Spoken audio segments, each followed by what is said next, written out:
யாடடா best friend forever யாடடா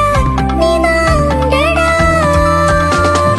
ஆஃபீஸ்க்கு 2 days leave போட்டு வரட்டா ஸ்டார்ஷிப்பில் மாசுக்கு டிக்கெட் ஒன்று போடட்டா படுவன வீட்டுக்கு லஞ்சுக்கு குட்டி அரட்டா நம்ம முழுவா சாப்பிட்டு படுகூலண்டா ആദിത്യമോളും അതിഥിമോളും തൃശ്ശൂർ ട്രെയിനില് പോയി അവിടെ ഗൂഡ്സ് ട്രെയിനില് ആദ്യം കണ്ടത് യാര് ആദ്യം കണ്ട